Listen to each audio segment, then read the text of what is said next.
Hey there, everybody. It's Lee, Lee's channel. Hope you guys haven't forgotten. It's been a long time since I made a video. It's been 4 years now. So, yeah, I wanted to give an update. This isn't a little update. This is a long update. So go ahead and strap in. This is about my friend Carlos. If you guys know this channel, if you remember the channel, I would be with my friend Carlos. He was my best friend. But this is going to be an update about him. So it's not just an update. I'm just to refresh you guys' memory of who he was. I'm going to give the whole background starting from the very beginning. If you recall, I was working on a documentary with him about the foster care system, and part of that was going to be his life. And I'll put that in the description so you guys could watch that video. But anyways, like I said, I'm giving you an overview of his whole life, and then I'll give you the update. I apologize if the sound is a little off. This is like an untreated room, and if the lighting's not the best, I'm doing this relatively quickly. So anyways, Carlos was born in 1984. He was the youngest of a large family. He was born premature at 6 months. So he was like really, really small. He could fit in his mother's hands, apparently. And he was always scrawny. That was something he was really self-conscious about. And I think that has to do with being premature. So he got a lot of attention from his mother, for being the youngest of the family, and also because she needed to constantly feed him because he was scrawny. But yeah, it wasn't the best family life. It was really his mom. His mom, Carlos is Latino. His mom is Mexican. She didn't speak English. She was illiterate. And she was the one, and there was some abusive guys going in and out of there. Carlos's sister was abused as a child sexually, and she acted out her abuses on him. So, he was sexually abused as a kid. At 12 years old, he attempted suicide by slicing his left wrist down the artery. So just straight down the brachial artery. And at 15, his mother died. And he went to go live with his uncle. His mother died of stomach cancer. After 3 months living with his uncle, he entered the children's shelter in San Jose because it didn't really work out there. He and I met in a group home called Star House. I think that might have been his first group home. There's different Star House homes. I was in the younger Star House, like Star House 1 and then Star House 2 for bigger boys or something like that. So we met in the Star House 2. So he was 15 still, and I was 13. So I left Star House and went back to the shelter, the receiving home. He stayed back in there for a little bit. So anyways, the group homes were not really the best place to be. A lot of these places were corrupt, sort of money-grubbing places. You got neglected. You get, vouchers and stipends for clothes and food and other things like that never made its way to us. But the shelter was awesome. We love the shelter. I love the shelter. Carlos loved the shelter. And even if you hear stories of abuse and other things inside the shelter was way better than the group homes. So I went back into my shelter, the receiving home in San Mateo. And when I was there, they were trying to place me in various placements. I went to one place. I met a fellow named Jeffrey, who was from the Safari House, a group home. I think I was the first kid that they ever talked to. And he was talking about starting up this place, and it sounded really nice, and he was going to give me like $25 a week allowance and all this other stuff, and it really sounded amazing. But I was getting kind of weird feelings from it.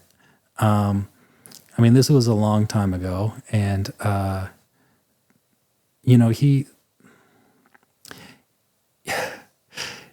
dressed like a child. He wore like pastel colors and stripes. and he had an earring, and I didn't feel comfortable going over there. So when we got back, I refused to go over there. And they continue to try to place me in various placements. In the shelter, they basically took all my privileges away and kept me in my room. But the shelter, even when you're confined to your room, was better than the group homes.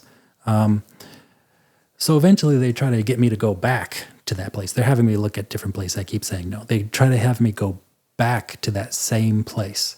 I was like, no, I already said no. I didn't like that guy. And they said, no. He's gone. There's a new person. I was like, oh, really? So I went over there, and they renamed the place, no longer Safari House. It was the Steele Wright Residential Program. So there's these two women, like Mary Steele and Lauren Wright, took over, or maybe I mixed the names up, but those are the names maybe. Maybe the last name and first name are not connected correctly. But anyways, moved in there, or not, I didn't. I went to go talk to Mary Steele, I believe. And she was like, oh, yeah, we have an artist here and blah, blah, blah. And we get all this stuff for him. I was like, is his name Carlos? It's like, oh, yeah, it is Carlos. So I found out Carlos lived there, and I went in immediately. Of course, he was my best friend even back then. So we were there inside Steele Wright Residential Program, or Safari House. We like to call it Safari House. And over there, we befriend one of the staff there named Jim. So in that time period in which I didn't go over there, Jim actually got Carlos and another resident into Jumpstart, a program over at Oregon State University, a pre-college visual arts program. It's a summer camp, essentially, where you're taking college art classes. And he was doing all kinds of crazy stuff. I mean, he was really lavishly spending and taking people to go ride horses and all other kinds of things. So Carlos and I befriended Jim. Carlos and I were best friends, and Jim and Carlos were already somewhat close when I got there. And so, he would work overnights sometimes, and we would be just hanging out with him, past midnight, and hanging out with him. Doing all kinds of, talking about all kinds of stuff, and, doing guided meditation, all other kinds of nonsense. So, anyways, so at that time, Carlos told Jim that he would live with him anywhere. And Jim really liked Carlos, but Jim got basically ejected from the group home. So Jim started the group home along with Jeffrey and another fellow named Jerry. But once Mary Steele and Lauren Wright took over, they changed it and ejected them. So that $25 allowance we never saw, or I never saw. We basically didn't get any allowance. And the place was super corrupt. They just basically stopped buying us food. We're starving. And we wouldn't go anywhere. We wouldn't get our in new clothes or anything. So it was a pretty miserable experience. I'm not trying to tell my story, but I was like choke slammed through the wall by Lauren Wright's husband, Scott Wright. But anyways, back to Carlos. So Carlos, like I said, it was a miserable place there. Carlos goes into the bathroom, and he gets his belt and loops it through the ventilation and tries to hang himself. But over there, like, they would barge in on you when you're in the bathroom, and they caught him as he was about to hang himself and took him out of there. And it only got worse when he wasn't there. Now I didn't have very many friends anymore. So I I wanted to get out, you know? I didn't want to kill myself, but I did want to get out. So knowing that that'll get you ejected, I went into the same bathroom. Actually, after Carlos left, all his stuff was left behind, right? He was actually put in handcuffs and put in a cop car, which is kind of a crazy thing to do to somebody who was, attempting suicide. But anyways, so I stood on the counter inside the bathroom. I had Carlos's belt. He had left his belt. He left like a soap from his mother that he kept, and like a cross from her funeral. And but anyways, I had his belt, the very same belt, and I was going there trying to feed it through the shaft. My idea was to get caught because they're inevitably gonna come in. So I was trying to put it in. I was like, "What the heck? It's not going." I had to first off, I had to roll the tip of the belt and close the vent and to get it to come back out. And I had it all set up. And later on, I talked to Carlos, and he told me, yeah, I had to do the same thing. So I was sitting there, standing there on the counter, waiting, and it was taking a super long time. I was like, geez, he normally barges in right away when you're in here. So I was just sitting there waiting, getting bored, and I was thinking, let me try it out. Let me see what it would be like. Let me just feel it a little bit. So I was going and sticking my head through, and then boom, the guy comes in.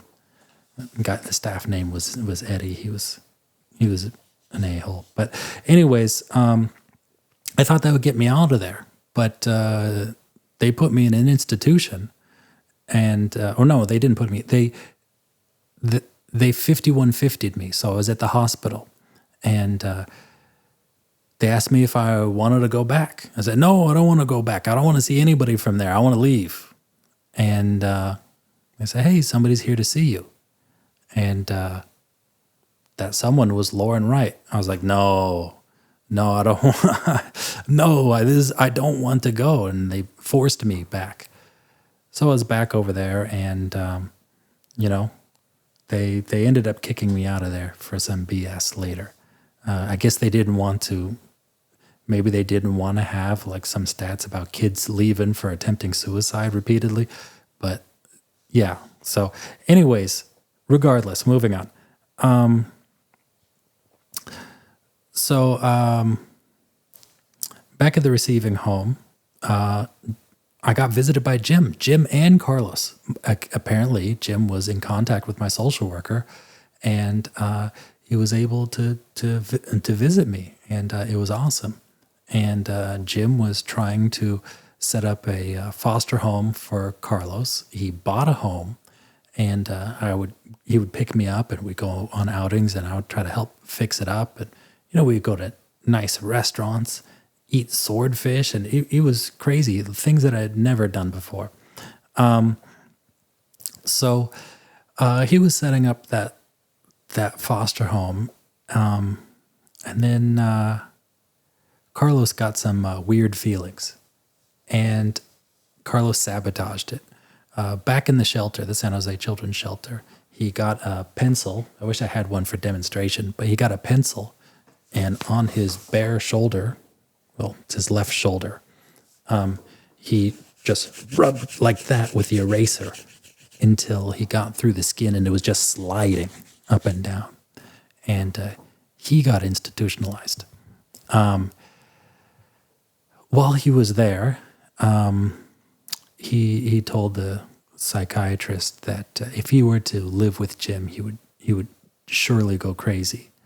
So that derailed the whole foster home thing, and Jim had to sell the house. So Jim still visited me afterwards, and I told Jim, like, hey, if you still want to be a foster parent, like, I'm still here, And he became my foster parent. So He pulled me out of the shelter slash group home system, and I lived in his apartment complex in Sacramento. So Carlos comes and visits us regularly. And it becomes very obvious that Jim is infatuated with Carlos. He was very inappropriate with him repeatedly, and he got upset with Carlos on his 18th birthday. It was like a switch, you know? So I guess he really had it set in his mind that he wanted to do illicit activities. So later on in the summer, we road trip to Corvallis, Oregon. Jim is abusive to Carlos on the way there, verbally abusive. And he was just being an a-hole to him the whole time. So we have an amazing time at OSU, at Oregon State University, and it was one of the highlights of my life. So afterwards, back in Sacramento, Carlos still stays at the apartment complex. So Carlos was downstairs. So Jim and I were upstairs, and we lived with Jeffrey, actually. Jeffrey, the guy who I had like, you know, I felt sussy about. He was living there too, and Jeffrey and I were close, and Jeffrey and Carlos were close, and he would take us out, and we would go out to the malls, and we would eat hamburgers, watch movies, talk about life. He'd tell me about, you know, various philosophies and other interesting things he learned, you know, architecture, all kinds of things we used to talk about. Yeah, I was close. I mean, in fact, one time for Christmas, I spent all the money I'd saved up to get the nicest DVD player I could find in the entire mall. Spent all my money and then gave it to Jeffrey because he was still using VHS back then.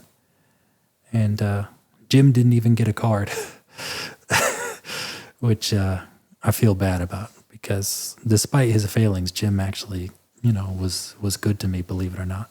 So back in Sacramento, Carlos still is at the apartment complex, and we're helping fix up the apartment.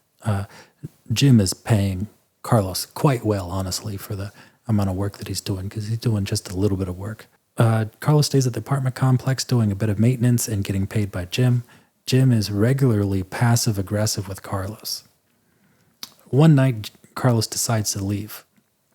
I send him off as he hitchhikes to San Francisco. So, yeah, he was like middle of the night. We went downstairs and out to the street, and he was leaving, you know? I was like, "Are you sure?" He's like, "Yeah." It's like, "Wish me luck." I was like, "All right."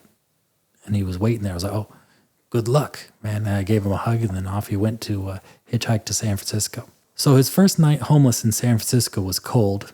I guess it wasn't the middle of the night, but it was dark. It was probably the middle of the night when he arrived in San Francisco. So his first night homeless in San Francisco was cold, so he slept on a dumpster under an overpass. He is witness to a murder that night. So he's sleeping on top of the dumpster because, you know, produces heat because of all the bacteria. Somebody was walking by, and their car came by and shot him 3 times, drove off. And so he was the sole witness and talked to the cops. He sleeps on the beach for the next few days. One of those nights was in a tent with a heroin addict. He woke up in the morning. Like, he went to sleep talking to the guy, woke up in the morning, and there was a fly on the guy. The guy was dead. So Jim is in San Francisco for business, happens to see Carlos at the beach, and talks to him and gets him to come back to Sacramento. Back in Sacramento, Carlos goes back to living off Jim paying him for helping fix up the apartments. Spontaneously, one day, Jim comes over to Carlos as he's sleeping and says, "Get up, it's time to go," and rushes him into the car, takes him to the Academy of Art in San Francisco, enrolls him, pays his tuition, and co-signs his student loans and puts him in a dorm. Carlos had no idea what was happening until it was already done. until he was there in the dorm, you know. During the summer, Carlos stays with us in Sacramento when the dorms are out. Jim is still frustrated and upset because of his lust for Carlos, and he constantly is passive-aggressive to him. Carlos signs up to be an RA at Jumpstart that year because he's too old to attend as a student, as a college student now. He refuses to travel with Jim and hitchhikes all the way up to Corvallis, Oregon. Over in Jumpstart, while Carlos was an RA, I attended it as a student. Towards the end of the program, I called my foster agency while Carlos was there and told them about Jim's inappropriate behavior, as well as how Jim was abusing pain pills and alcohol. So when I say inappropriate behavior, I mean like Carlos would be using the bathroom, Jim would walk in there, strip naked, and shower, despite Carlos's protestations. Carlos would be laying down, trying to nap. Jim would spoon him and press himself against him. It was this kind of stuff, and that stuff started before he was an adult. So anyways, afterwards, when Jim came to pick me up, he had a terse conversation with Carlos, and Carlos again refused to ride with Jim and hitchhiked back to California. I get pulled from the home and get placed in another foster home with a Vietnamese woman named Tao. I called her Mother Tao. So she was straight from Vietnam. She was, one of those boat people. She was sponsored by a church. Carlos comes to stay with us during the summer as well. Once school starts back up again, I visit his dorm and bring his bicycle that he had left with Tao. So I visited him a few times, but this one's the particular one. So I went and stayed over with him. Tao dropped me off at his dorm.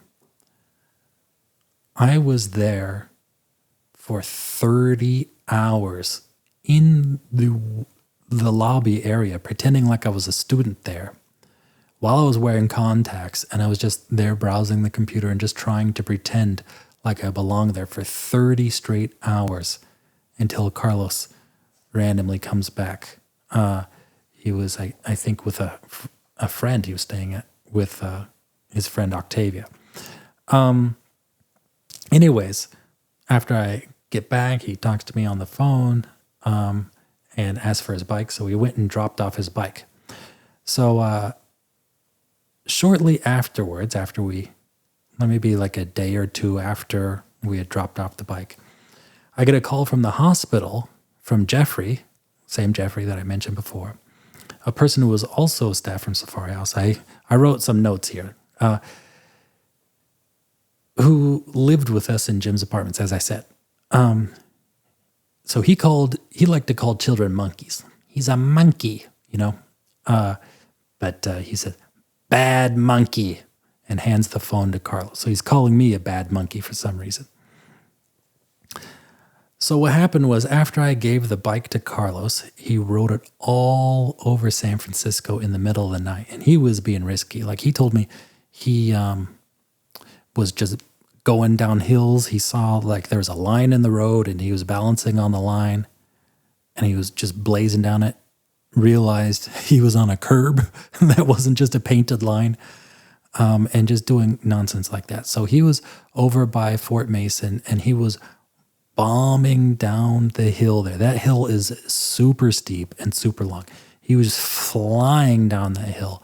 It's the black of night. He sees a little glisten. It's a barrier. There's a steel barrier up, and bang! He crashes into that steel barrier. He flies through the air, lands head first. He got gravel embedded in his skull. Lands head first on the ground, rolls around, gets knocked out, and wakes up sometime later on the ground, hearing screaming. And he's there listening to the screaming, wondering what it was, until he realized it was him. He was screaming. And at the time, when he realized that it was him screaming, the ambulance was already making its way down the hill to him. So, anyways, that was him calling from the hospital. Like his mouth it was all bandaged up. I guess his tongue even was messed up in the accident. He was all jacked up. His nose was broken, and he had a bunch of injuries. So Carlos was already kind of having performance issues in school, but they only got worse after the accident. He was ejected from the dorms and later the school, but he shared an apartment with another Academy of Art student named Kai. So after I aged out of the system, I was dropped off outside of a homeless youth shelter in San Francisco, the Larkin Youth Shelter, over on Ellis Street. So I went to go try to stay inside there, and they had a bed for me. So I stayed there for the weekend, and went to my bed the Monday, and somebody was laying in there. I was like, "What the heck is going on?" So I went over and went to go talk to the staff, and they told me that that was his bed. I was there in I had an emergency bed basically, and to get a permanent bed, that I would need to basically call in every day or check in at the front desk every day to move up a waiting list to get a permanent spot. By permanent, you can only stay there 4 months at the youth shelter. So I went over to go stay over at Carlos's place. I went over to his and Kai's spot. So, anyways, it took about a month to get in there, to work my way up the list. And so I had no resources whatsoever. I didn't have any money. I didn't have any way of getting money, really. So I was, doing favors for Kai for food. Like, he was in the Academy of Art. I would model for him, and the world's slowest artist. To do a portrait, I had to sit there for 18 hours, and even then he was upset that it wasn't long enough to get a bowl of soup. I was eating antacids to settle my stomach because I was eating essentially nothing. I snuck food, and actually, Carlos eventually kicked me out. He kicked me out because he was irritated that I ate his girlfriend's Snickers marathon bar. It was a bar that was left inside the room, and I was starving, and I ate it. So I went back over to the shelter to try to get an emergency spot there, and it came down to a coin flip. I had to flip a coin against another potential resident named Eric. And Eric, actually, funnily enough, was somebody that I would get to know later. But flipped a dime, and I won, which was good because Eric actually had to use, he's like, I got places to go anyhow. So, I stayed there, and that was actually the last night I needed to get up to a permanent spot. So I stayed there for a while, and now that I actually had a place that was a little bit more secure, I was able to get a job that I had previously had. I actually left because I didn't know what was going to happen to me after I hit 18. I was in there working, and I got into this place called Guerrero House over at Guerrero and 21st Street in San Francisco. That's a place that was run by Catholic Charities. And I was there for a while, and heard from Carlos later. Carlos, in the meantime, so he had dropped out of school. He started living with his girlfriend at his girlfriend's place, and it was not a healthy relationship. I guess he just kind of hung out and smoked weed, and she started smoking weed, and they were just depressed, and she was kind of getting violent with him from time to time, and she was getting very angry and would kick him out. And he talked to me. He came over and visited. Here's Carlos on the day that he declared independence from Kim. Decided to walk out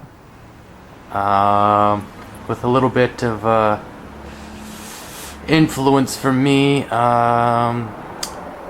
Yeah, his stuff doesn't work anymore. Some of the stuff he decided he wasn't going to bring along. We're over inside the G house. What's this about? What is this about? What is this about?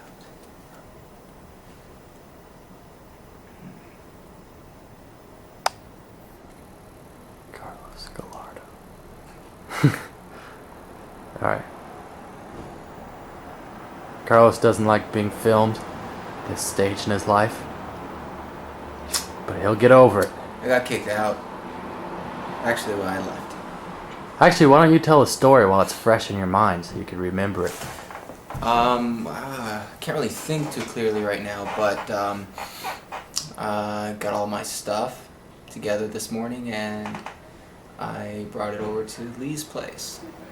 And now I'm trying to figure out where to spend the night. Yeah, that's always exciting. Yeah. It's happened before. It sucked every time. Yeah. That's pretty much it.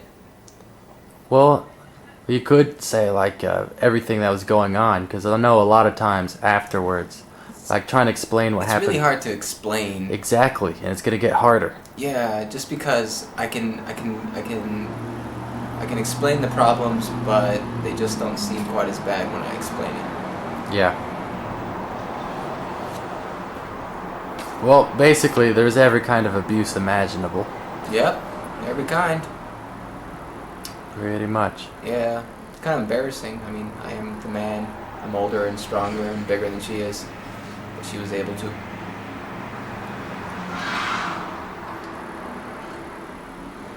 Man. Oh, that was itches. Great. All Now, we'll see how it goes tomorrow. So tune in next time. Yeah. Okay. Here's Carlos. Day after that night. No sleep, just wandering around. No sleep? Now he's filling out the paperwork. Got a bike. Oh yeah, he got a bike. $40. Bought a mountain bike from a college student. It was actually his bike, wasn't stolen. No. I guess he was desperate for money, but so yeah, there's Carlos. He's trying to fill out paperwork for Guerrero House. Trying to get in here with me. Be pretty cool, but who knows, it may take him like a month to get in here.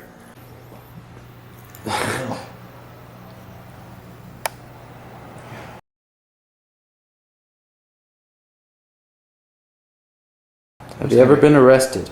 Yes, when I was 16 for making threats. You filming on this? Have you been in juvenile hall or prison? No, I was just in the back of a car. Did you notice that, right? That they just keep asking the same questions over and over? Will staying at Guerrero House keep you from serving time? I wrote yes. Well, don't write that. Alright.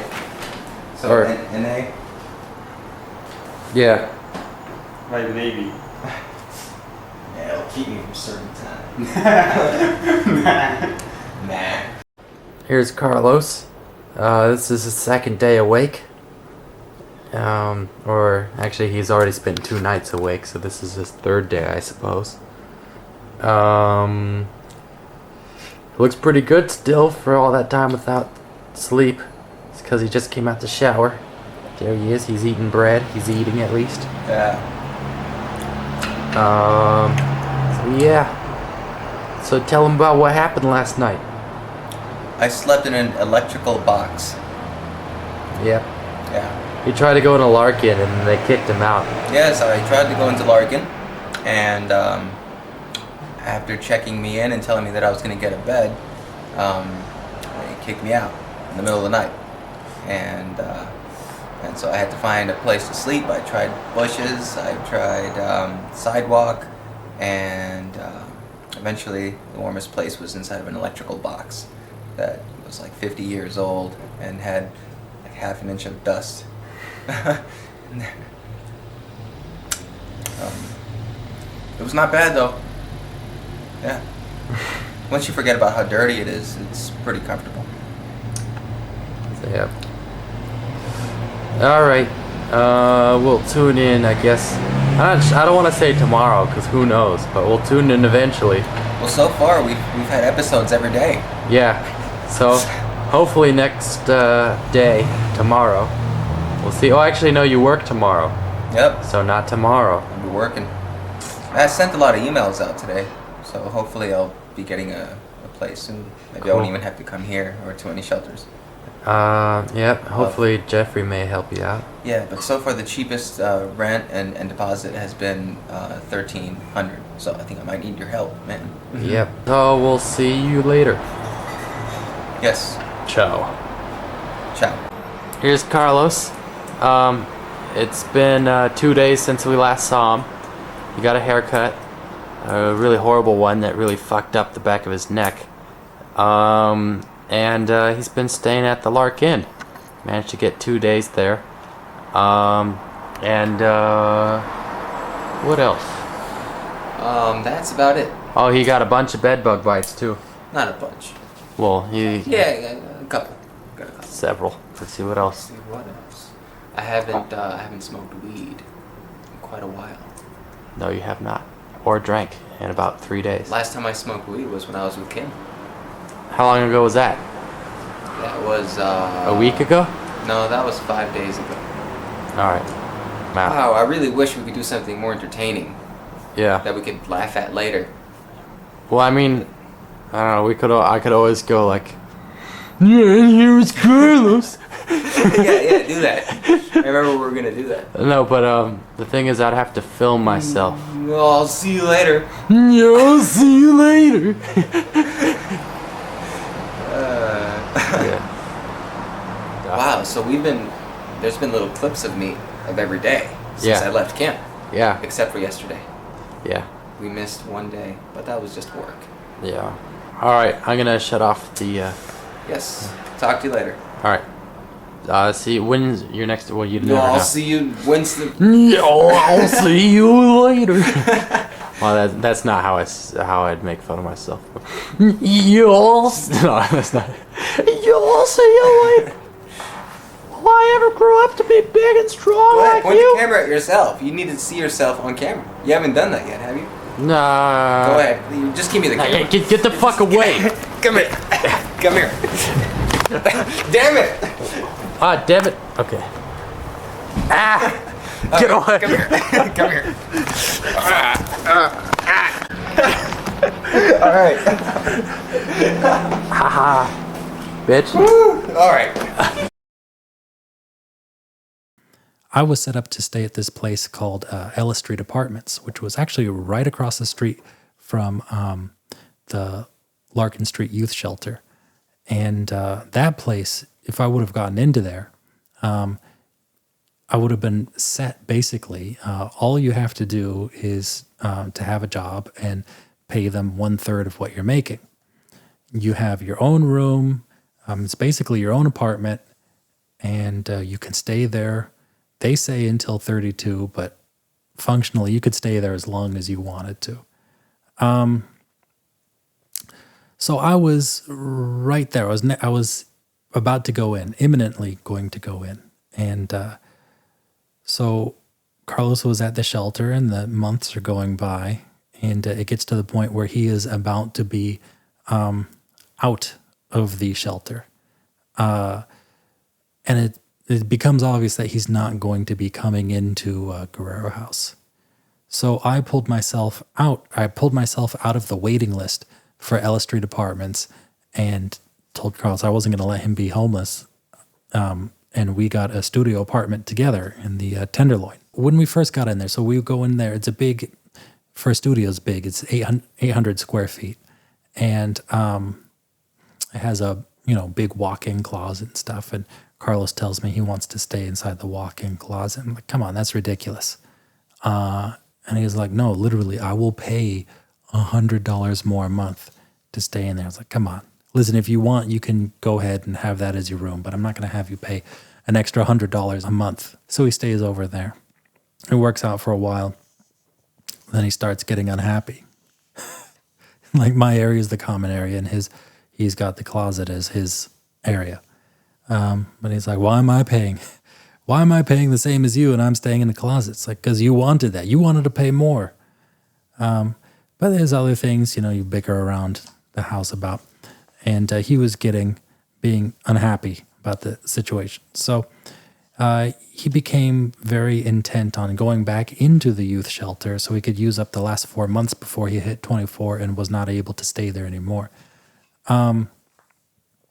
I was telling him that's not a resource you want to be exploiting, But he was intent, so he went over and went back inside the shelter, and then I was alone inside that studio apartment, which I could not afford. So I was working at Abercrombie and Fitch at the time, and I tried. I mean, I worked 60 hours a week, even though I was still going to City College in San Francisco. And I just couldn't do it. I couldn't work that much and continue to pay. So I was suffering in my college classes. I had, withdrawals and other stuff. I talked to somebody over at the college, and the CCSF doesn't have dorms, but they did have something for former foster youth where you could stay for a few months inside of a hotel. So I was able to go into the hotel. And in the meantime, as the time was running out, I had found out that there was a voucher program for former foster youth where you could get an apartment, I think, for like a year, and they would pay for your expenses. And so I was trying to talk to somebody from the same person from City College who had helped me before. And he got me in contact with somebody, and I said, yeah, well, we have that voucher program, but I got another program for you over in South San Francisco. You can stay there with other guys and stuff. And I realized he was telling me this is a group home. It's like, no, I do not want to go into a group home. I cannot go back into the group home. And he was like, come on, just give it a shot, and we'll see how it goes. If you don't like it, we could always just do the voucher thing afterwards. And my own self, I was adamantly against it, but I was young, and I didn't want to be seen as being stubborn or obtuse. So I went with it against my much better judgment. And it was no good. It was a group home. And I did not do well in that environment at all. So I called the guy up and said, hey, yeah, this isn't working. I got to go. It's like, come on, you didn't even barely get there. Just give it a shot. So I was there for a while, and things were really not going well. And I talked to the guy again. I was like, come on, man, we got to do that voucher thing. He's like, why should I help you do the voucher? You haven't been doing what you're supposed to over there. So I got bilked out of the whole thing. So anyways, I think Carlos from the shelter got into another program called Avenues to Independence. Okay, so I was over at that place over in South San Francisco. While I was over there in San Francisco, actually, one of my housemates there actually was involved in like a gang rape of some girls, and I reported it. And yeah, I was not happy there. Let's say that. And so I chose to, instead of staying there, live with, basically just hang out at my friends' places, just couch surfing.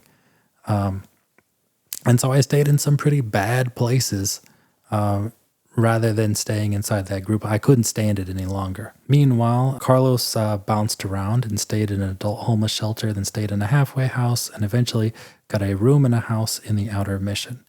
I, on the other hand, stayed maybe for a couple months with those friends, and then, I was working the whole time, was able to get a room in a house, and then I got another room in a house, and then eventually moved in with my girlfriend and lived with her. So, and then eventually got married. But anyways, regardless, Carlos bounced around, stayed in an adult homeless shelter,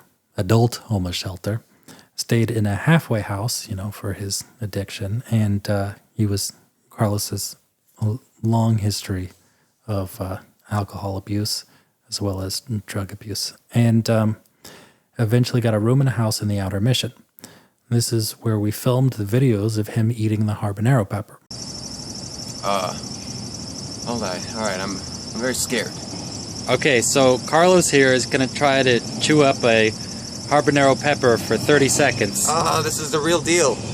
And we'll see how he takes it. It's not gonna be pretty. It's not gonna be good. Whenever you're ready. Okay. Just put the whole thing in there. Okay. Ow! Ow! Oh! Ow! Oh, that's painful. Oh my god. Oh. Are you changing? Oh my god. I can't swallow, man. You can? That was 12 years ago. He was on SSDI because of anxiety and later made extra money by cleaning houses. So he made a post on Craigslist. It was cleaning and things were getting better and better for him. He started making his own website. He was getting $30 an hour doing those cleaning jobs.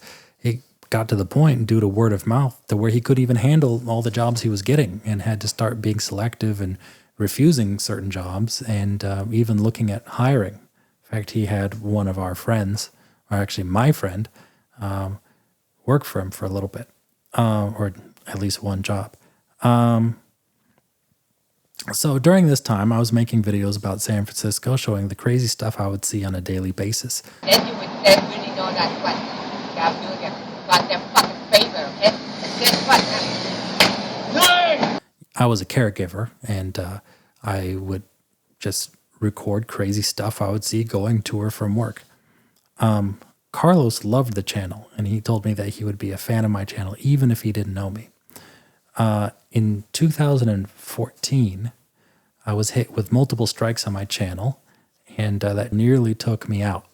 If you get 3 strikes, that's it. Your channel is done, deleted. They hit me with 2 strikes and claimed that I was harassing people and that I was promoting harmful content, that's not true. I've never promoted harmful content. I've always been strictly against drugs and various other things that I've been showing. So I did a video where I talked a little bit about my own self, and then I switched formats because I figured they're trying to, act as if I'm sitting there creating this content instead of just recording what I'm seeing. Let me do a live stream. There's no denying I'm just walking around at random and then just showing what I see in San Francisco. So I switched to those live streams. Carlos was a big fan of those streams and wanted to be involved as well. Hey guys. Yeah, it actually. I'm a subscriber. And now I'm actually in a video. That's cool. So I had him in a few videos, and then he kind of forced himself into a few others. And so I planned to shoot more with him because he was so into it.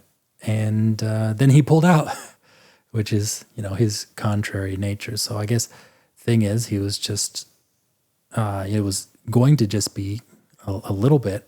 And then he was there and, people were like, hey, what's, not people. There's a mixed reception. Some people liked him, other people didn't.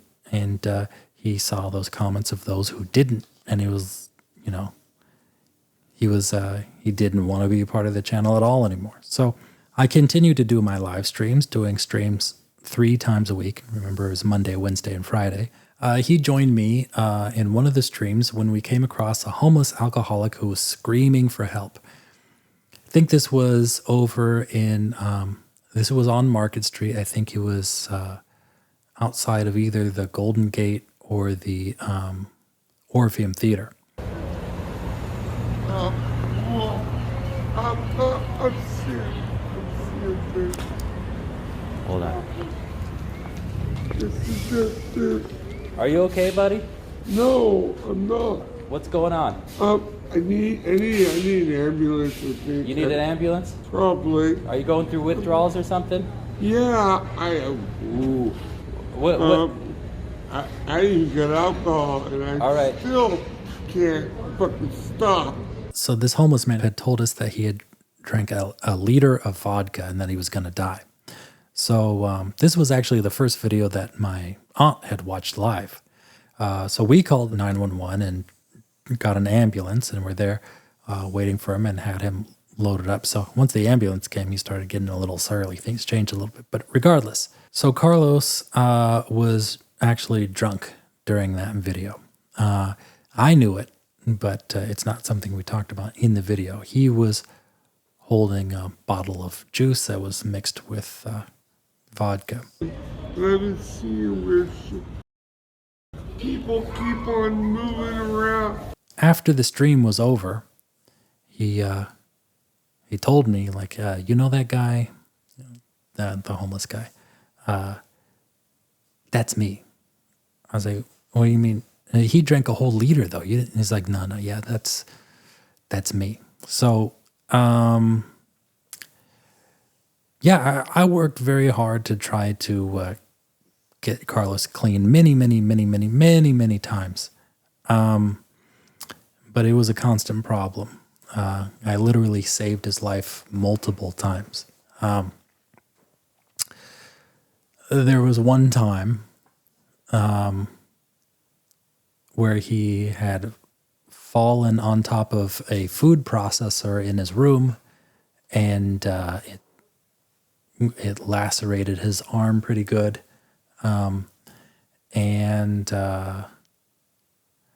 Really, the dangerous thing was not that, but his level of intoxication. And I went over into his place and grabbed him and picked him up and carried him to the hospital. Actually, he was in stream the following day. That was the stream where Carlos was getting sober. I'm here with my friend Carlos. Boom. What's going on, Carlos? Hey guys, good to see you again. What's happening? So It's good to be here. how are you feeling, Carlos? I'm not feeling as mellow as the last time. Yeah. Yeah, got a little hungover, a little,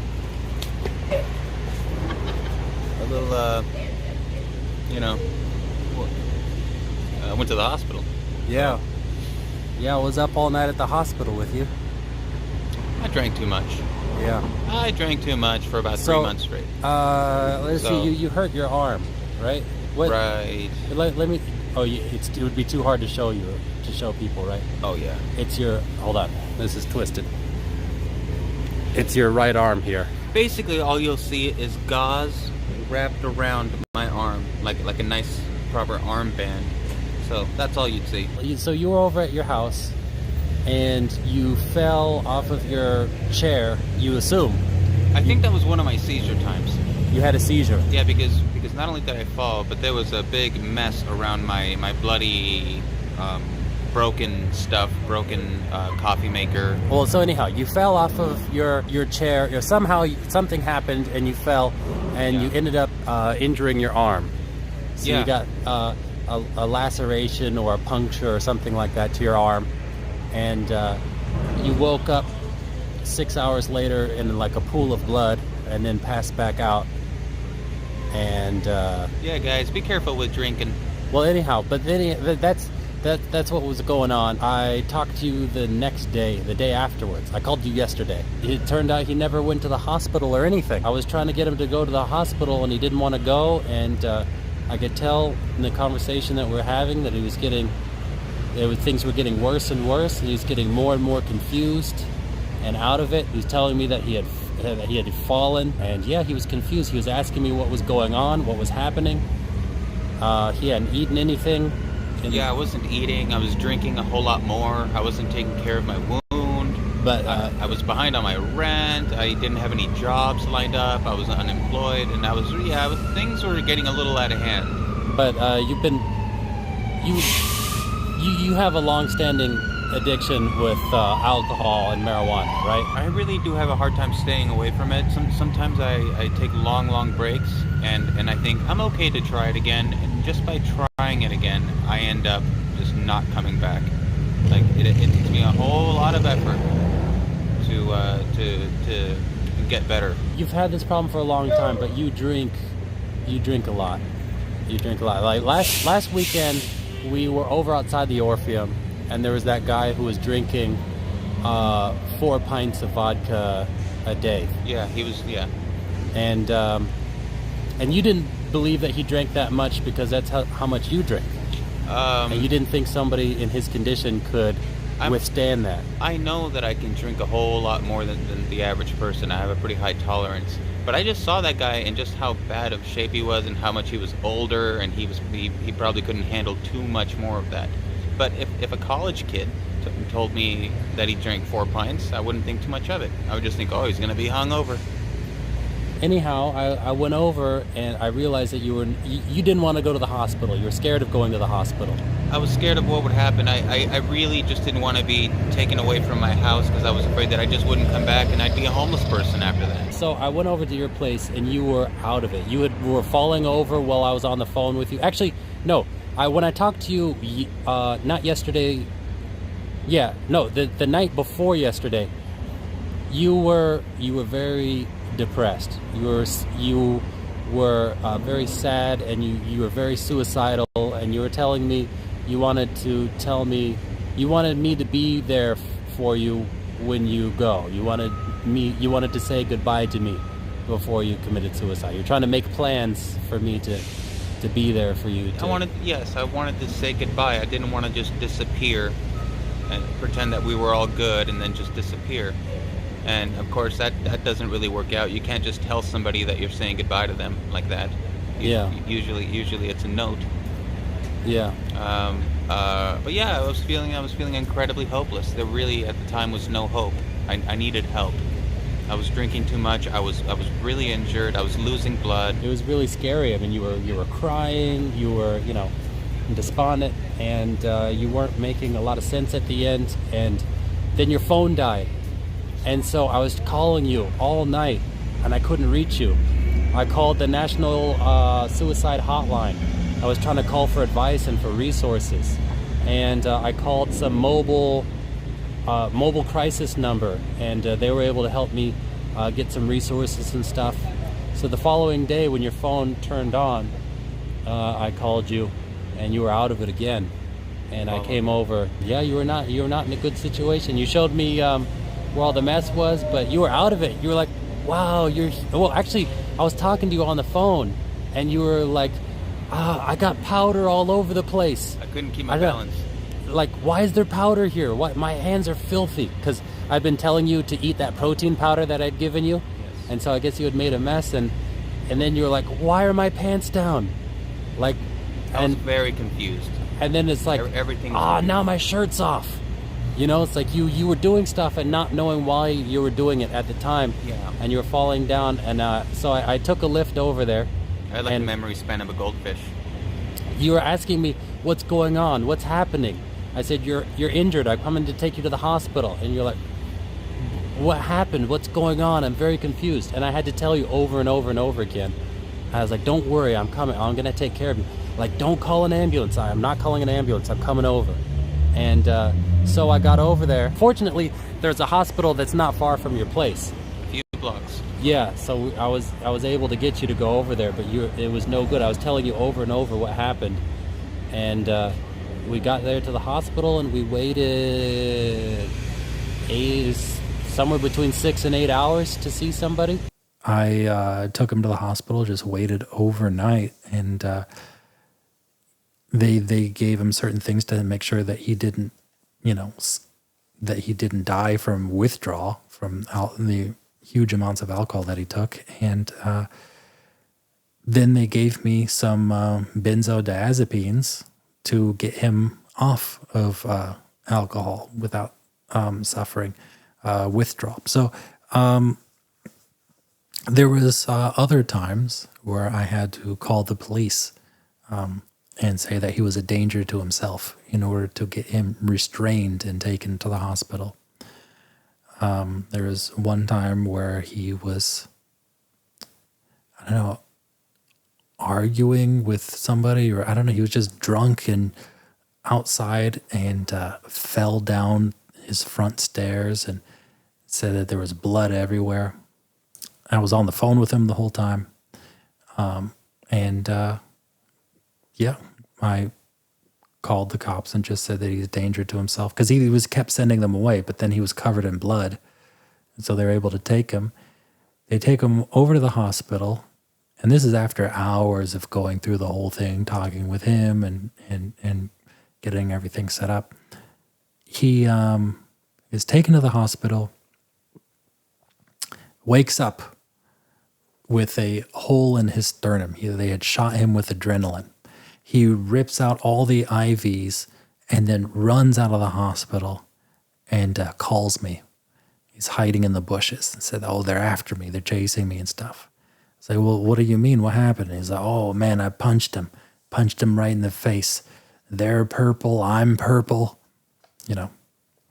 He ran out of there, still super drunk, after they had pierced him. And that was one of multiple times where I had a similar experience where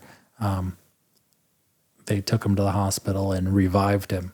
I mean, even in 2015, when my daughter was born, I had a difficult situation where I was talking to my father, and I told him that unless he could take accountability for how he treated me when I was a kid, that I'm not going to see him anymore, and he would not know his grandchild. And my dad was unable to do that. So I was trying to talk to Carlos about this, and in the beginning of the call, Carlos was sober, and then I heard him slurping, and then eventually he didn't even know what we're talking about anymore. So yeah, it was a constant thing. He would drink and he would get suicidal, and I had to talk him down from suicide many times over the years. I also had to talk him out of lashing out against society, in a similar vein. And that's something that he had kind of fixated on. So anyways, I had dealt with Carlos with his addictions, with him nearly overdosing or drinking to dangerous levels and getting suicidal, talking about suicide and lashing out against society and all these other things. I realized that it's not something that even though I was trying to a Herculean degree to stop, as I couldn't. It was him. It was his life. I had to come to peace with the fact that eventually Carlos was going to die from either drugs or suicide or his dangerous alcoholism. Carlos and I were very different in some respects.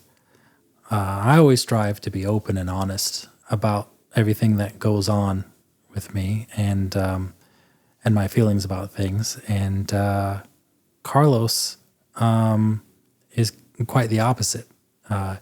He would always try to hide or avoid the things that he was embarrassed or ashamed of. And I think that's kind of part of what makes you sort of an addictive person, right? But he got upset at me for not putting him in a bright light on the channel, which was kind of puzzling considering what the channel was about, right? The channel was originally about the crazy stuff I see in San Francisco and then sort of morphed into, showing the homelessness and other things going on inside the city and, relaying and giving perspective through my own experience, going through the system and being homeless and how it feeds into it, and Carlos having similar background. So, it was kind of strange that he was upset that I wasn't putting him in a bright light. He told me that, I always put you on a pedestal and everything else. I always try to build you up in these videos. And it's like, that's not what it's about, But anyways, there were many things going on that I couldn't discuss, because I kind of tiptoed around them when he was there because I knew that he would get upset. So anyways, as I had mentioned earlier, Carlos was sexually abused when he was a child. So those incidents never left him. I repeatedly tried to get him into therapy to work on his issues, but he would never really follow through with it, and he never really accepted that he had issues that he needed to work through. I mean, even when he was getting to the point where he was drinking to dangerous levels and being restrained and taken to the hospital, he still would not admit that he was an alcoholic. He was like, yeah, I could, I go too far, but I can control it. It really wasn't until it became super, super, super serious that he finally accepted that he was an alcoholic, but he never really took care of those other issues. He had a lot of body issues as a youth that persisted into young adulthood, primarily about how slim he was. After he was able to get over those, he became hypersexualized. In fact, he was hypersexualized beforehand, but he really couldn't, he didn't feel comfortable enough to really go out and do anything. But afterwards, when he started to get comfortable enough, he would, he slept with tons of women. He would get drunk and stand on the corner and just try to catcall and flirt with anybody who was walking down, with any woman.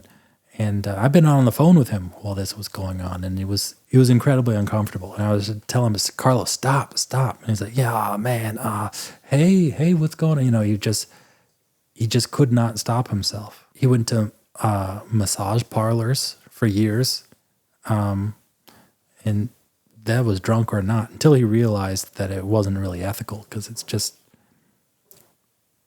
that's where people go with the sex trafficking, right? So during one of those times that he wasn't talking to me, he groped a 50. Okay, so I didn't say this. So, whenever Carlos and I would be talking, it would be when things are going well for him. But when things weren't going well, he would avoid my calls, because he knew that I was always going to try to, get him clean again and get him to stop what he was doing. And he didn't want that. He also was ashamed of it, so he just would avoid my calls. I'll call over and over, and he just would not answer. I would go over to his house, and I would bang on the door for a half hour, ceaselessly, before I could get him to open the door. So during one of those times where he wasn't talking to me, he had groped a 15-year-old girl who was at Target with her family and got arrested. He had a girlfriend who was staying with him at the time, or actually wasn't staying with him, but who would visit him at his apartment at the time. She stayed in his room. He was renting a room in a house, like I said, in the Outer Mission. She stayed in his room while he was in jail or prison, whichever it was, for the amount of time that he was away. I don't know the specifics. So his girlfriend took over the apartment. Afterwards, when he came back, he was upset that she was trying to stay there, and he tried to kick her out because he just wanted the room to himself. Had arguments which led to the police getting called there a couple times. The second time that the police came, they told him that if they came again, that he was going to go to jail. So anyways, eventually she moves out into another room in the hallway. Carlos just ignores and refuses to talk to her, and eventually she leaves. He got arrested for another incident. He was outside of a bar, drunk, and he molested somebody's girlfriend as they walked by the bar, and he got beaten up. He got beaten up, and the police hauled him to jail. And that's how we got back in touch, because he needed help posting bail. So,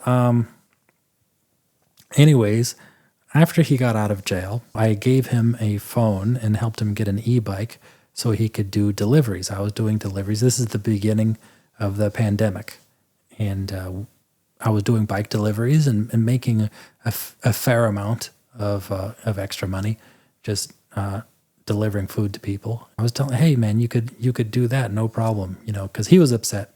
And now he's a convicted sex offender that he's not going to be able to get a job or anything. So, like I said, I got him on the phone. I helped him get an e-bike. Yeah, we were doing some deliveries, and that's basically around the time that I stopped uploading videos. So everything from here is updates. No, that was all backstory. This is all updates. So,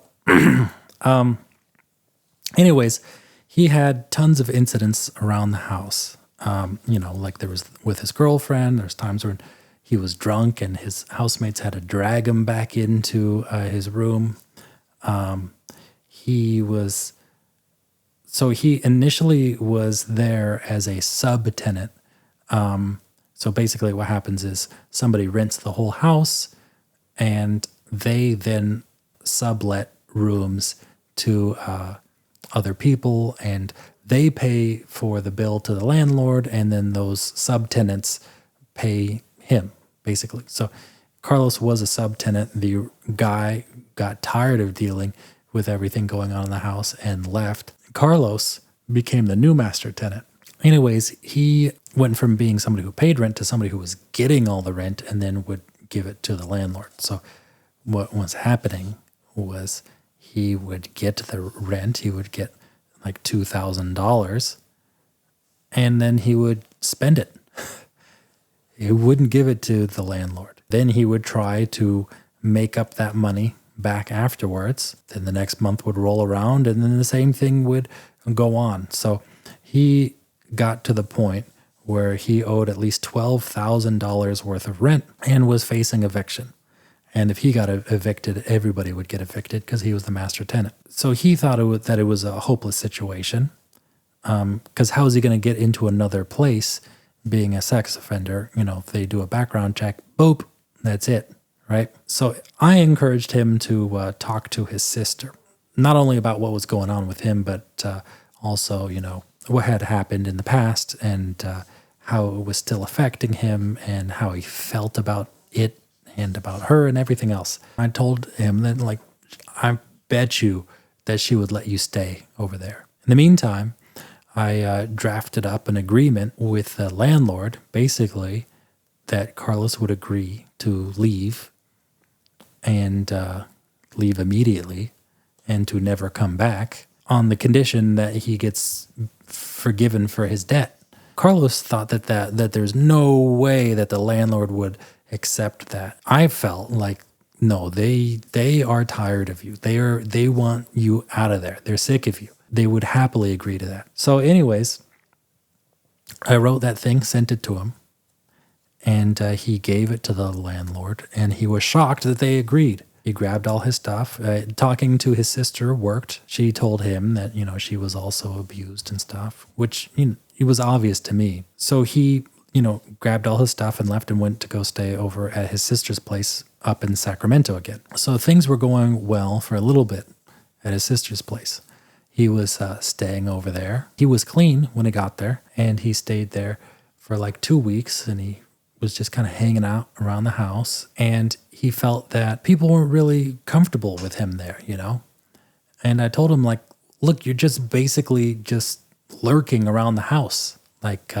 Why don't you get your bike and you have your phone? You could go do deliveries, go out there and work, and I'm sure they'd be much happier with you being there instead of just lurking there. He went out, got on his bike, did some deliveries, and came back and got a hero's welcome. Things were going well in the beginning. But eventually, he got a delivery for some Mexican food that got canceled. And in this delivery, there was some beer. He, instead of just dumping it, throwing it away, he drank the beer. And I talked to him the day afterwards. I'm like, what the hell's wrong with you? He's like, oh, no, it's a one-time incident. But, he started just walking over to the liquor store, buying alcohol and drinking and trying to keep it on the down low for a while and just being drunk around the house.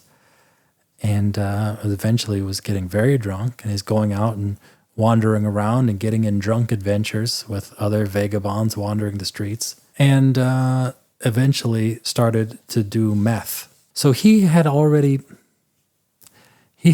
told me when he was there.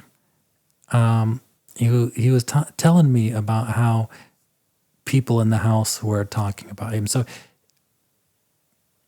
he was talking about how people were like basically talking shit about him and whispering and saying things behind his back. And the way he was talking about this with his own family was the same way that he had been talking about some of the residents over from the previous place he was at when he was the master tenant. And it became obvious to me that he was hallucinating. He was having auditory hallucinations. And I'm pretty sure that he was suffering from the effects of Wernicke-Korsakoff syndrome, aka wet brain. So when you drink, your liver shuts down and you're not able to process thiamine, and it affects your memory and it causes you to have issues with cognition. And he was suffering from confabulations, which is where you have problems with your memory, with things you can't recall correctly. You get fragmented memories and you kind of have memories mashed together where you think it's one incident, but it was not. And you're sure it was that way. Or even you get part of a memory and then your brain fills in the rest and you're sure it happened that way. Anyways, like I said, he was showing symptoms of wet brain before he started doing the meth. So he started doing the meth. He was having just full-on hallucinations. Like he would lay in his bed. He would see the flashes coming in through the window on the roof or on the ceiling. He would hear the squeak of police shoes and hear sirens and hear chatter. He would hear people walking up and down looking for him. He would hear them coming into the house. He would hear the police yelling where he is and his sister, arguing and screaming and crying as they were coming in, and him getting arrested and pulled out and put in the back of the car and driving away, all while he was laying in the bed in his room. What happened was he was ashamed, of him drinking and being on drugs and other things, and he didn't want his family to know exactly what was going on with him. And he wanted to be a good role model for his nephews that were there. So he would just hide in his room, and he would sneak out at night and sneak some food. And then he felt guilty about that. So they would leave food out for him. He would sneak out in the middle of the night, like there would be food just on a platter. He would eat a little bit of that food, just enough to where people wouldn't notice that he ate, and then sneak back into his room. And he was losing a lot of weight and is incredibly unhealthy, and would just go out in the middle of the night and then get more alcohol, get more meth, but otherwise just be, a lurking presence in the room. Anyways, I was on the phone with him one time when he said that his nephews were in the hallway talking about him. And the way he had talked about them, like I had said earlier, had reminded me of how he had talked about his roommates, and I told him that he was hallucinating. He was like, no, no, no, they're talking about me. My sister's talking about me too. She's worried. She's wondering why I'm in there. I said, go out there. And he's like, are you sure that I should just go out? It's like, yeah, you're there at the house. Just go to the kitchen. So he's like, all right, man. All right, but you got to stay with me. So I was on the phone with him. He had his cell phone. He walked out into the hallway. Nobody was there. And he walked down the hallway, and the whole family was watching. It was in the living room on the couch watching a movie. And yeah, he looked at his sister's face. She looked at his face. And I believe he started crying. Either he or she started crying. I think it was him. I think he started crying. And anyways, so I hung up with him, and then I got on the phone with her. I think he went back into his room. And I told her what was going on with him. And I was telling her that she needed to get him into a rehab. She had molded over for a little bit, but ultimately he did not go into a rehab. But I was telling her, like, yeah, he needs to not be able to lock himself up in the room. He needs to be there with the family. You need to make sure he eats and everything else, and you need to do checks of his room and make sure that he doesn't have anything over there. She went into his room and discovered that there was bottles of pee, and he had been crapping in the room. And so anyways, they had talked afterwards, and he told her about what was going on, his own self. Also around this time, I had talked to him, and actually, you know what? I need to stop this recording because I'm about to run out of time. So let me restart things. So anyways, regarding Carlos's hallucinations and hearing voices and stuff, he had told me that he had so many incidents of hearing voices that he didn't know what was real and what was fake. Like he told me he heard everyone's voices. He said, the only time I know for sure that I'm talking to somebody is like, no, it's like when I hear your voice. When I hear your voice, it's the only time I know that I'm actually talking to somebody, because I've never hallucinated your voice. And yeah. So I was the only thing that he had never hallucinated about. And, it shows you that he trusted me. He trusted me absolutely. And it was something I felt honored by. I mean, it's similar to my mom. My mom was a paranoid schizophrenic. And my dad had told me that I should avoid her, that she's only going to hurt me or, basically get me in trouble. But she always would listen to me, even when she was deep in her psychosis. So anyways,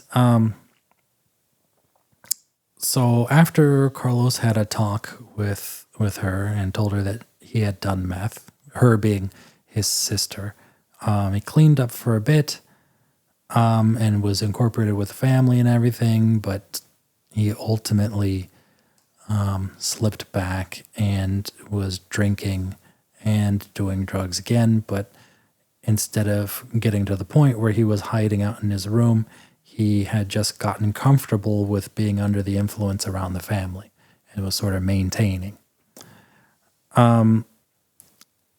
So when Carlos would do these drugs, that's when the other issues would come out too. So Carlos was looking at inappropriate material during this time. Basically, to be more blunt, Carlos was looking at child porn on his phone. What was happening was he had an Android phone, and all his files were getting backed up to Google Cloud, where they're all analyzed, and image recognition recognized what he was looking at and informed the authorities. They came to the house. Carlos, by the way, was a registered sex offender. However, he had not reported his whereabouts the whole time he was with his sister. On top of that, his sister's place was close to a school, which was not allowed. They came to grab him. They saw his room was left wide open and had needles and meth.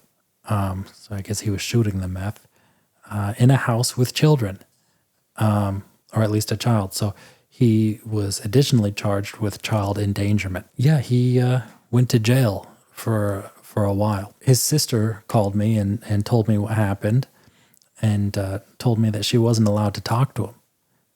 First, the police were giving her a hard time about it because they're like, why would you let this guy here? Why would you, they were going to get her with child endangerment too. But anyways, she was not allowed to talk to him, and she wanted me to write to him in the jail. But I was waiting for him to call me. Considering that he couldn't talk to her, I figured he should call me with his free call, right? And I would like to hear from him because, well,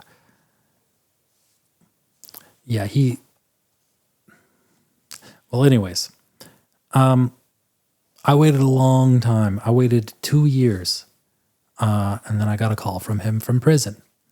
And he was talking about life in prison, and he couldn't go very much in depth about it because he was there talking about the guards. The guards are there listening to his phone call.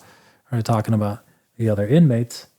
The other inmates are in the room, So we talked for a little bit. And if you've talked to somebody in prison, they cut off the phone every 15 minutes, and he had to pay for the phone calls. But I think I talked to him when he was in jail before. I don't know if he still had balance from that, or if his sister had put money on his in his account or what. But anyhow, we were able to talk a few times,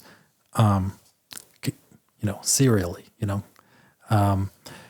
But I asked him how much longer he had, and he told me that was his last day there. He told me that. So I was like, so what's going to happen? Like, you're basically unemployable, right? You are a registered sex offender. Well, he told me that he was not allowed to have any internet access.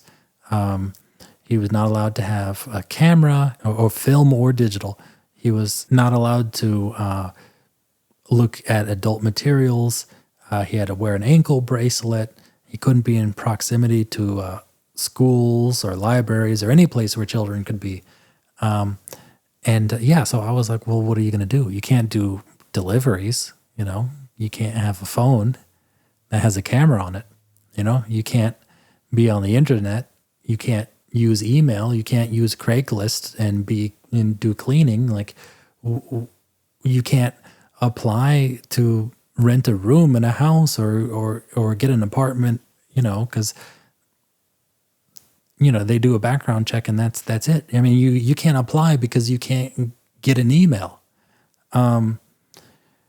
So he told me that he was actually going into a program for rehabilitating similar offenders, and that he didn't know what his future was going to be. Yeah, so around that time, I had been floating around the idea of resuming activity here on this channel. And after talking with Carlos, I felt like I should probably make an update video letting people know that unfortunately he would not be able to be on the channel again because it was the internet. He could not be on the internet, not even be using the internet. He could not have himself be on the internet, even if he was not using the internet. Anyways, I was thinking about making an update video and talking about that and telling people how important it was to go through therapy and work through your issues before they consume you. And, I know there's a lot of people on here who care about Carlos, and I wanted to tell them basically about the sort of the turmoil that he had been going through internally. Also wanted to talk about traumatic brain injury because remember that he was in that terrible bike accident that he was hospitalized for.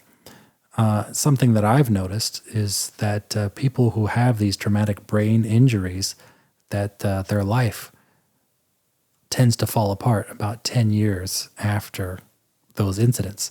And that's exactly what happened with Carlos. But anyways, ultimately, I didn't make the video in the end.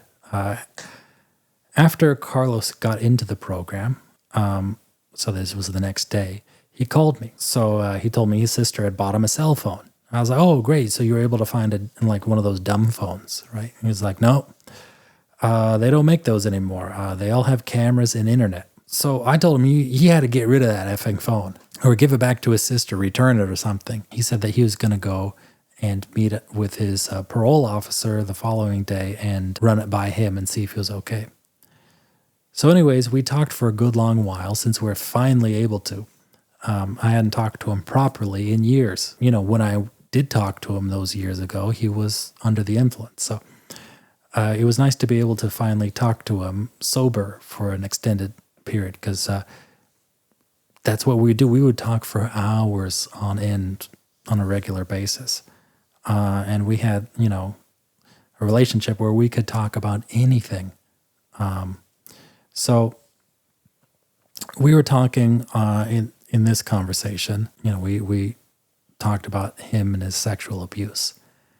And he told me that even though he had hated it at the time and found it disgusting, the sensation and the softness of his sister was something that he could never get out of his mind. It was something that was just there, that image, that youth. And like I said, that sensation, it was something that he wanted to go back and experience, and something he could never experience again. And it was something that haunted him and tormented him. I think that that's something that victims of sexual abuse experience. They try to reenact the things that happened to them to try to gain some semblance of control, and eventually they themselves become offenders. And I think that's true for the majority. I think like over 60% of people who have been abused become abusers. I mean, that was certainly true in this instance, because Carlos was abused by his sister, who was abused, I think, by her father or stepfather, something along those lines. But anyways, after a few hours, he told me that he would call me the next day, and that may be the last time that we would talk, potentially for years, as he finished his probation, depending on what his parole officer would say. The following morning, I got a call from Carlos. He told me that he went to the mall in Sacramento that we used to always go with Jeffrey, who I've mentioned a few times now.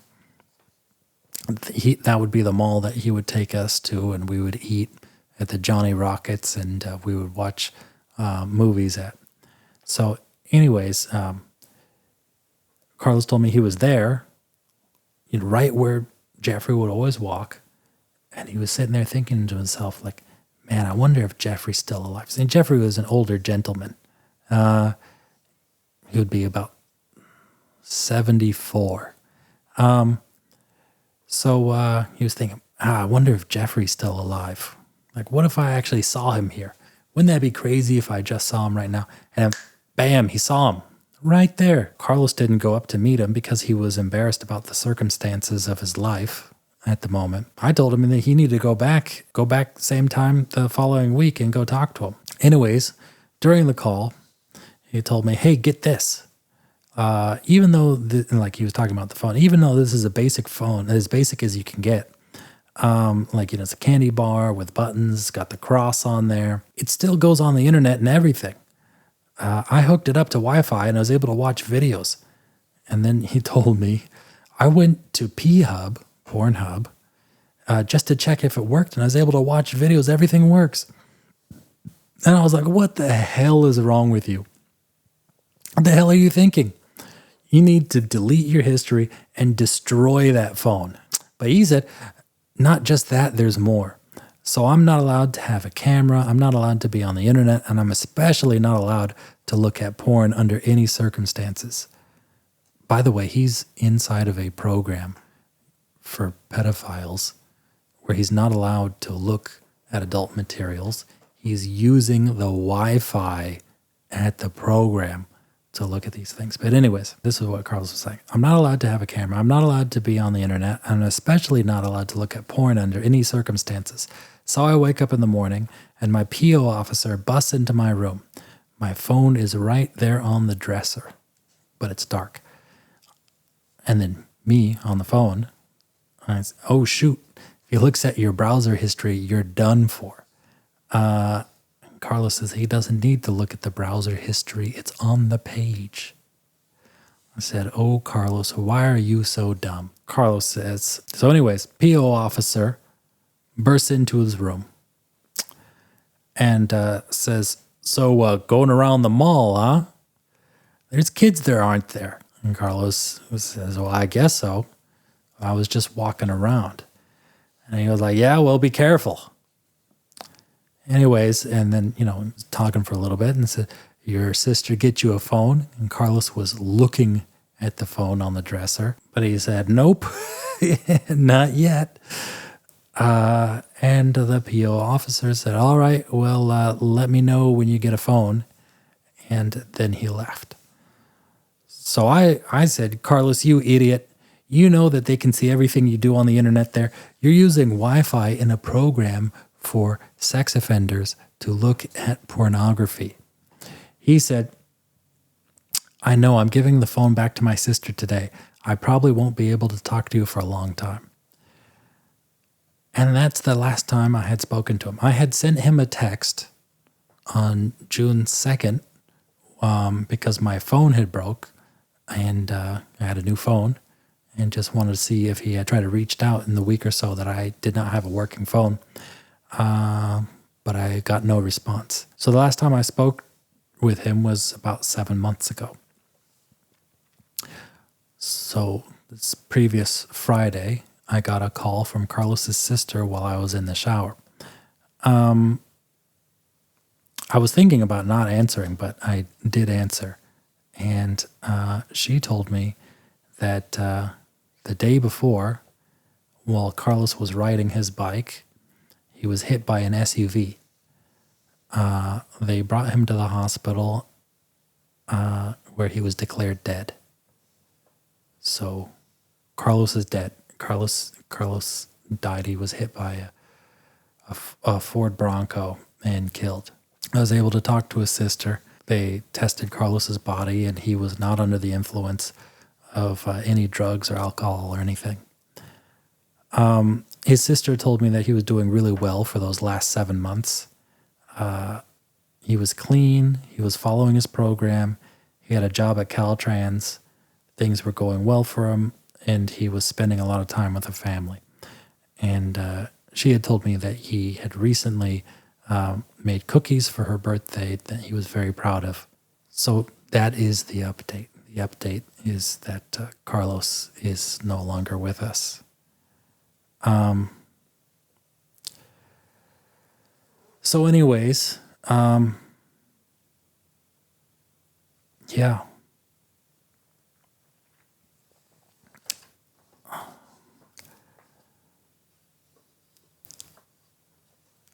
I mean, I have, it's hard to,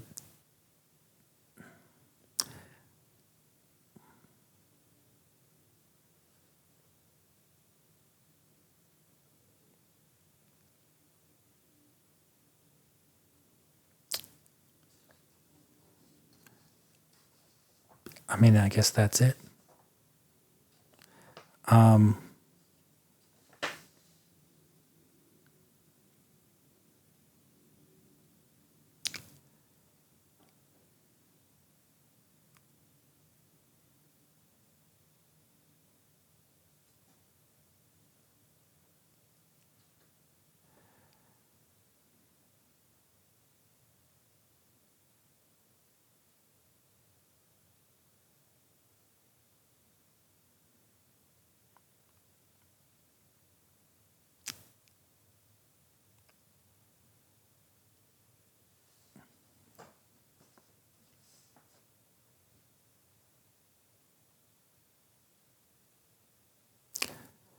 Carlos was my best friend, despite all his problems. he had issues, and I know there's some people who might think that I shouldn't have been there for him. I shouldn't have been his friend. When I found out some of the things he got in trouble for, but that's what a friend is for, right? A friend should be there when there's nobody else. And how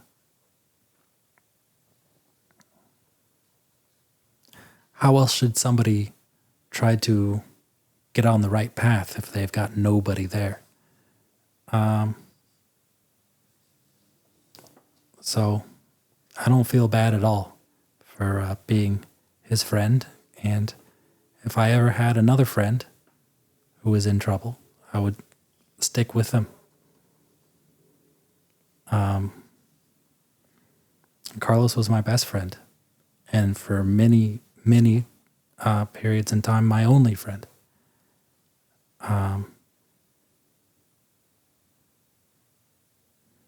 He was really the only person I could talk to about a lot of things.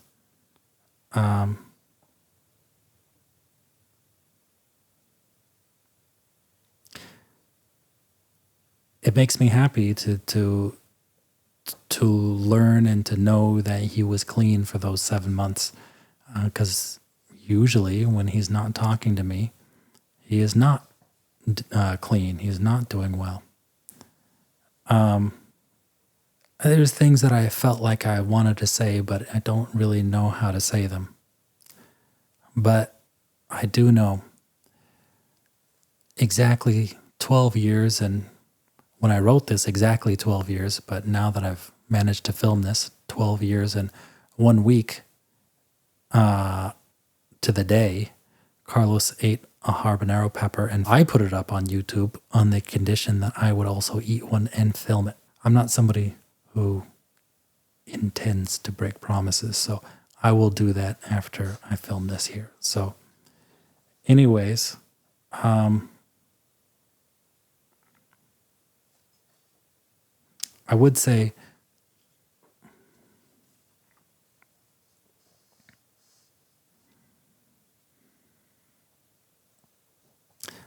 I don't know what to say. I don't know what to say.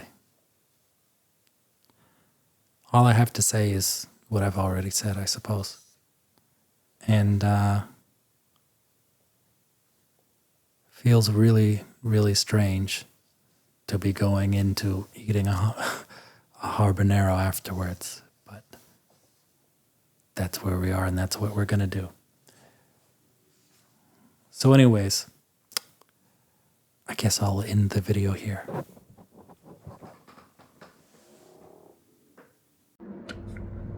All right, so here we are out on my back deck, and I have a habanero pepper. See? But unlike the one that Carlos had, this one looks far more sinister. This is a hydroponic habanero pepper, and looks a lot more lumpy and a lot more deadly than the one Carlos had. So I'm supposed to chew this for 30 seconds, and I might spit it out like Carlos did. I had said that I was going to swallow it, but it depends on how bad it is. I heard that there's a link between I'm just pulling off the stem here.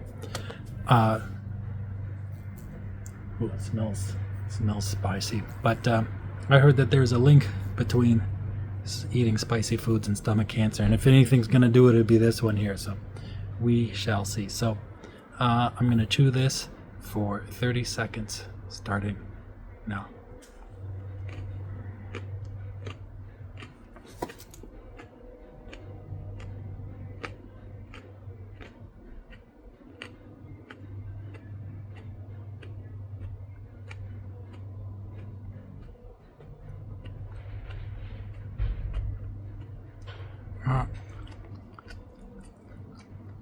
I think that has been 30 seconds.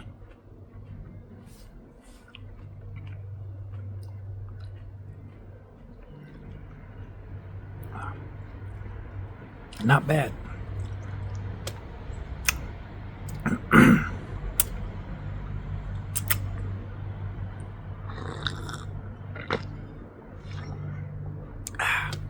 That wasn't bad at all. It's starting to get me now.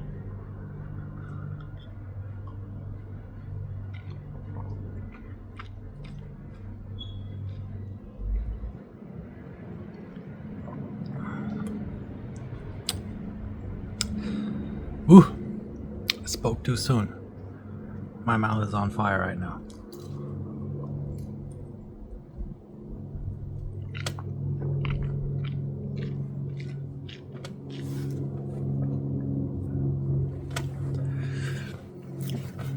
That's the thing about, oh geez, does a hornet need to come here now?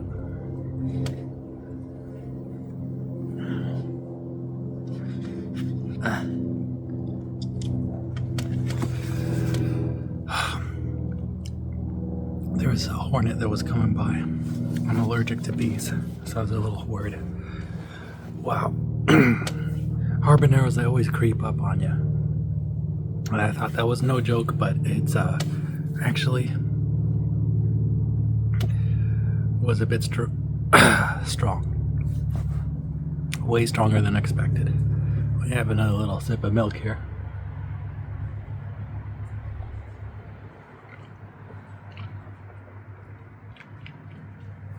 I was sipping that initial sip of milk when I had the pepper still in my mouth. I could feel the milk curdling in there, so that was strong.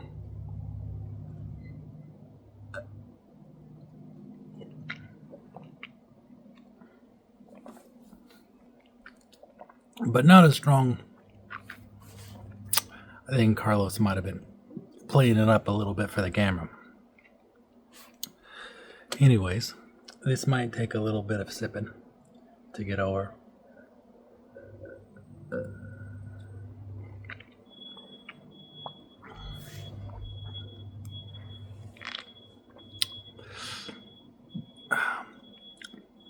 Anyways, every time I feel like I can speak, it starts to burn some more.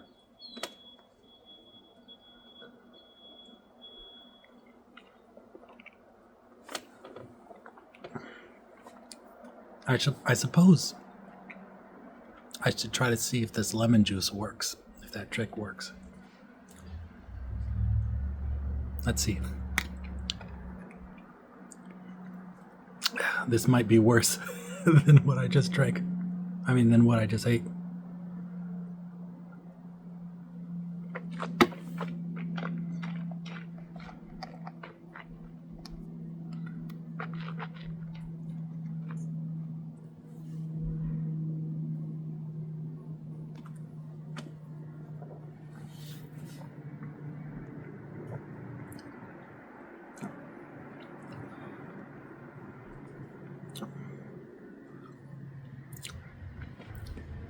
Well, when it was in the mouth, it worked quite well. But as soon as it left, it's back, so.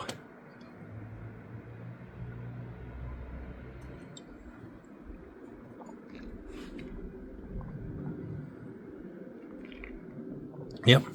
Anyways, I don't know how interesting that's going to be. But I did it.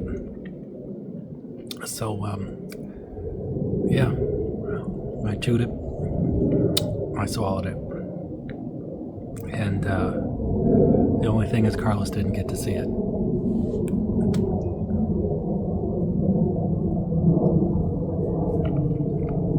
But I know his sister will.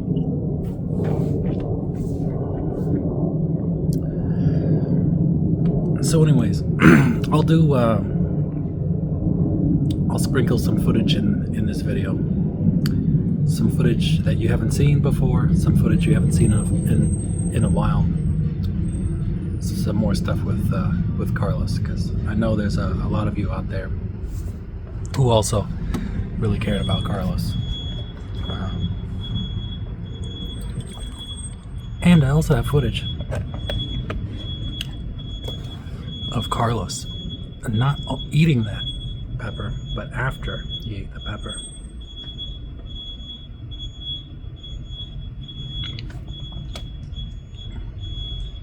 There's a glass one. You see that?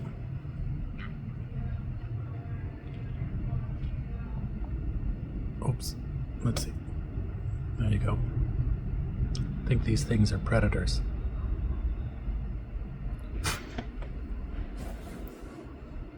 Anyways, I think it's mostly gone. So it's been 10 minutes. Yeah, I'm still trying to catch my breath here. Hold on. Alright, so I didn't eat the pepper, but I certainly did get the full flavor of it. And I'm really glad I didn't eat it, because that would have been wreaking havoc inside my belly and my intestines and out the other end. And I did not want to deal with that prolonged pain. So, how did it compare to the little nibble you had of a ghost pepper? The ghost pepper was worse. Because when the juices hit my mouth, it was like a bunch of little explosions, like it just kept multiplying itself. You wonder how such a tiny amount of something can just keep expanding, even though you're spitting it out. With this, I was able to chew it, and I was able to feel the texture, and it was like eating a bell pepper at first, and then it started to really set in. It creeped up on you, huh? The slow. Not so much that it creeped up. It's just more that it was delayed. Yeah. And then there was no stopping it. It was like trying to stop a freight train. Once it had gotten started, even after I spit it out, it just kept the spiciness just kept like multiplying, even though I kept spitting. And so now it feels like the skin has been peeled on the roof of my mouth. It feels like I've had the roof of my mouth skinned. How's your tongue feel? My tongue is okay. What about your lips? I made sure to avoid the lips. I really tried to keep it in one area. And then the nose? It feels spicy and runny, but that's because I blew my nose, and I think I probably got like a few molecules of that shit going through. All right then. So what's the date? Today is the 17th of November. 17th of November, I believe. 2012. 2012. Out on the deck. Yep. And I promised that I was going to try one next, so... Lee said he's going to try one next. You're going to have to swallow it, right? You promise? Okay. You nodded. All right. All right. See.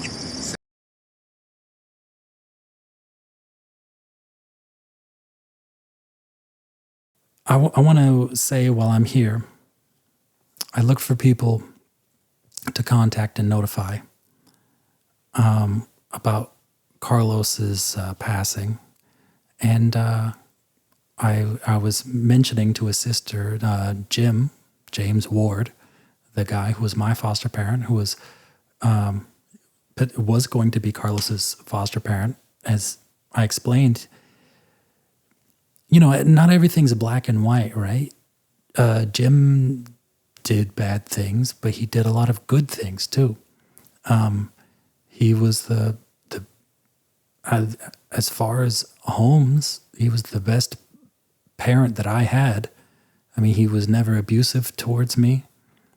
He cooked for me. He gave me allowance. He was a good parent. Like, we went on vacation together. We did everything you would expect. He was a good foster parent in isolation, just with that. But of course, he had his problems. And what he did to Carlos was not appropriate. And I reported him for that. But even though he was inappropriate for Carlos, he did, I felt like he ruined his own self trying to help Carlos.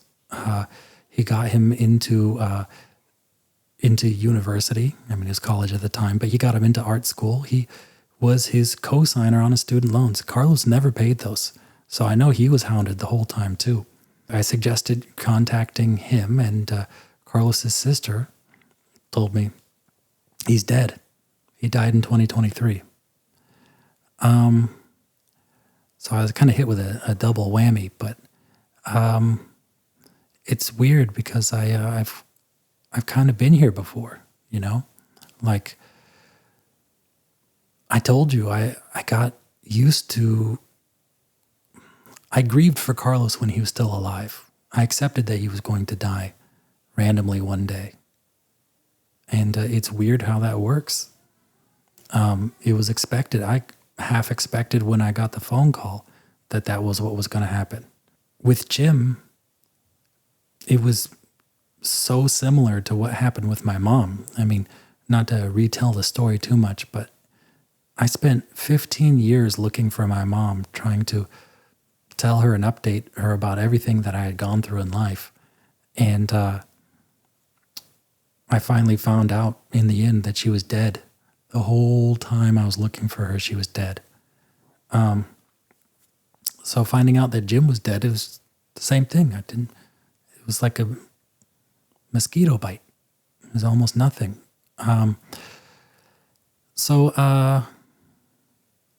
I also want to say, you know, just like Jim had his flaws, but he also had his pros and his cons. It's not black and white. He was largely good, but he also did bad.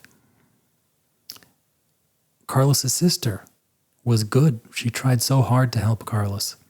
She did things that affected Carlos for his whole life, but she, throughout her adult years, tried to help Carlos through those things. So she's a good person. I don't want you guys to look at these things and think about these people who are mentioned here who did these things as bad people. I don't want you to think of Carlos as a bad person. He did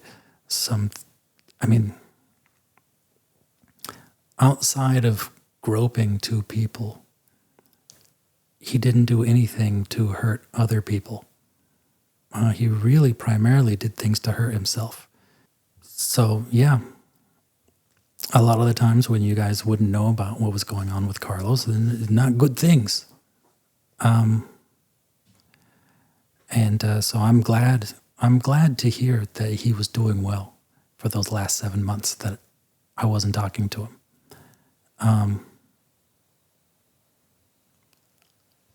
His sister right now is devastated. I don't know.